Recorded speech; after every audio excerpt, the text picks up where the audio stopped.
പുഞ്ചവയൽ മണൽവയലിൽ കാട്ടാന ശല്യം. കഴിഞ്ഞ ദിവസം പ്രദേശത്തിറങ്ങിയ കാട്ടാന കാർഷിക വിളകൾ വ്യാപകമായി നശിപ്പിച്ചു. ആനകൾ സ്ഥിരമായി ഇറങ്ങുന്ന ഭാഗങ്ങളിൽ പ്രതിരോധ സംവിധാനം ഒരുക്കണമെന്ന പ്രദേശവാസികൾ. നഷ്ടപരിഹാരത്തിന് അപേക്ഷ നൽകി മടുത്തതായും പ്രദേശവാസികൾ.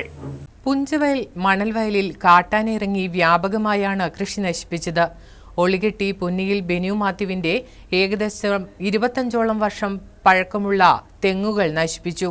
കൂടാതെ വാഴയും പയറും റബ്ബറും ഉൾപ്പെടെ നശിപ്പിച്ചിട്ടുണ്ട്. എല്ലാ ദിവസവും ഇവിടെ കാട്ടാന എത്താറുണ്ടെന്നും വനംവകുപ്പിനെ വിവരമറിയിച്ചാൽ പലവിധ കാരണങ്ങൾ പറഞ്ഞ് ഒഴിഞ്ഞു മാറുകയാണെന്നും ഇവർ ആരോപിക്കുന്നു. ഇന്നലെ രാത്രി വന്ന് ചെയ്ത പ്രവൃത്തിയാണ് ഈ കാണിക്കുന്നത്. 3 തെങ്ങ്, വാഴ, കാപ്പി, ഇതെല്ലാം പോരാണ്ട് റബ്ബർ വേറെയുണ്ട്, പയറ് വേറെയുണ്ട്. ഇവർ ഫോറസ്റ്റുകാരുടെ ഭാഗത്തു നിന്നാണെങ്കിൽ ഇവിടെ വന്നൊരു അന്വേഷണമോ കാര്യങ്ങളോ ഒന്നുമില്ല, ഫെൻസിങ് ഇല്ല, ഒന്നുമില്ല. അവരോട് എന്തെങ്കിലും ഒരു കാര്യം പറഞ്ഞാൽ കടുവയുണ്ട്, പുലിയുണ്ട്, ഇതിൻ്റെ പുറകെയാണെന്ന് പറയുന്നത്.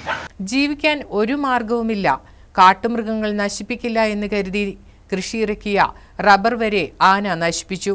ആന സ്ഥിരമായി ഇറങ്ങുന്ന വഴിയിൽ വൈദ്യുതി വേലി സ്ഥാപിച്ചോ മറ്റു മാർഗങ്ങൾ സ്വീകരിച്ചോ പ്രതിരോധ സംവിധാനങ്ങൾ ഒരുക്കുകയാണെങ്കിൽ ആനയുടെ ശല്യം കുറയുമെന്നും പ്രദേശവാസികൾ പറയുന്നു.